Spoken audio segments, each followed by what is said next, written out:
Every Wednesday, we feature some of the more interesting stories coming out of Chicago's suburbs. We call it Blurbs from the Burbs. And with us today, Joe Coughlin from 22nd Century Media. Joe, good to see you. Good to see you, too. All right, we got three good stories here. And the first one, I'm excited about this one. Jordan Spieth, of course, everybody knows him now after last weekend, dominating the Masters.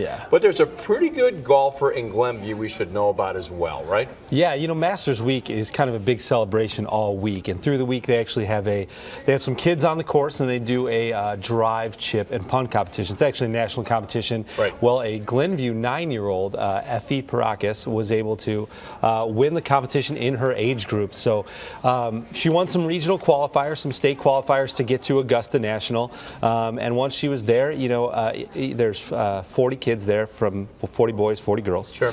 8 in each age group. So she was competing against 8 girls in her age group.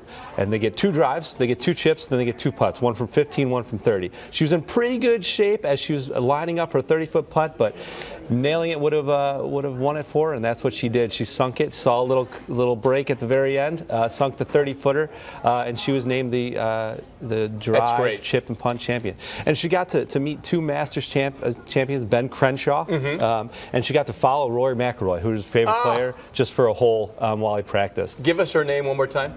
Effie Parakis. Effie Parakis. I have to remember that one. 9 years old. Yeah, that's awesome. Okay, also, second story, there's a photo project down in the southwest suburbs we should know about? Right, in Frankfort. You know, if you've ever been on a road trip, you've gone to different states, you've probably seen Frankfort a couple times, you know, in Indiana, all over the Kentucky, place. all over the place. So one guy actually his name's Jerry Leonard. He's from Frankfort, Indiana. He started a photo project called A Day in the Life of Frankfurt/Frankfurt, because Frankfurt, Germany.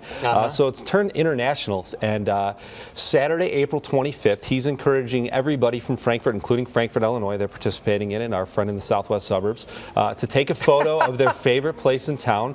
That photo is actually from Germany. That would not be Frankfort, Illinois. That is not Frankfort, Illinois. You'll see pictures of the granary and things like that from Frankfort, Illinois. But that's Frankfort, Indiana. So 11 places in the States are participating, and another couple in Germany. There's multiple Frankfurts in Germany, and they're going to put it in this big online gallery. So on the 25th, if you want to take a picture of your favorite place in Frankfort, Illinois, or you can be in it, you don't have to be in it, and send it to creativefrankfurt@gmail.com. That's a great idea. Yeah, that's really cool. Very creative.